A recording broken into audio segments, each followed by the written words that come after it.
এই চেগতে তেখেতক আমি এখনি ফুলাম গামোচা আৰু এটা জাতিৰে আদৰণি জনাব বিচাৰিছোঁ। আদৰণি জনাব আমাৰ দুয়োগৰাকী সম্পাদক অংকুৰ ডেকা আৰু হেমন্ত কুমাৰ ডেকা।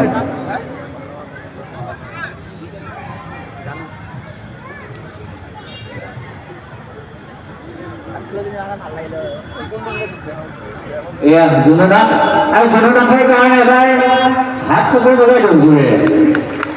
কিমান দূৰ আমাৰ মিলনটো ৰক্ষা কৰি আমাৰ মাজলৈ আহিছে। দুয়োগৰাকীয়ে দুটা জাতিৰে সম্বৰ্ধনা জনাবৰ বাবে অনুৰোধ জনাইছোঁ। আৰু এখনি আমি যে খন্তেক আগতে উন্মোচন কৰিলোঁ বহাগী, তেওঁলোক যিহেতুকে দুয়োগৰাকী একে ঘৰৰে এখন বহাগী আমি তেওঁলোকক প্ৰদান কৰিব বিচাৰিছোঁ। এয়া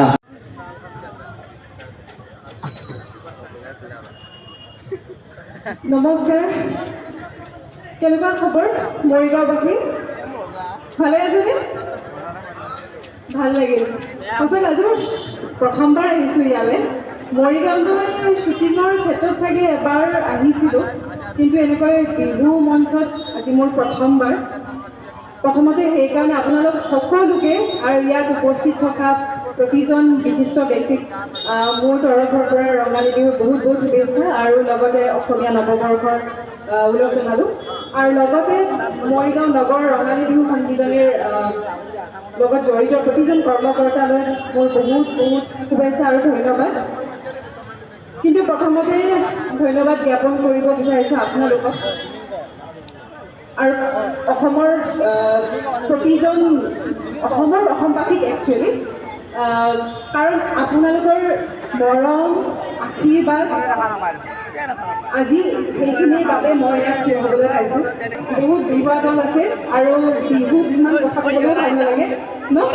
সকলোৱে কেৱল বিহু নাচোঁ গাওঁ, আৰু ময়ো নাচিছিলোঁ এটা সময়ত। এতিয়া অভ্যাস নোহোৱা যেনে হৈ গৈছে। গতিকে চিনেমা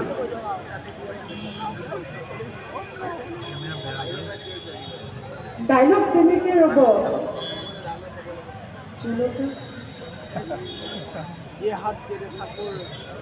ডাইলগ নালাগে দিয়ক, এতিয়া কিবা ক'ম, কিবা ভুলহে হ'ব আপোনালোকে আৰু বেয়া চেয়া পাব। এপাক বিহু নাচিয়ে দিম দিয়ক, কি কয় আপোনালোকে? কিন্তু মোৰো সহযোগ কৰিব লাগিব, মই অকলে নানাচিম। যিসকলে ইয়াত আহি মোৰ লগত অকণমান এপাক নাচি দিব পাৰিলে মানে মই ভাল পালোঁ হয়। সকলোৱে ভাল পাব যেন লাগিছে মোৰ, নে কি কয়?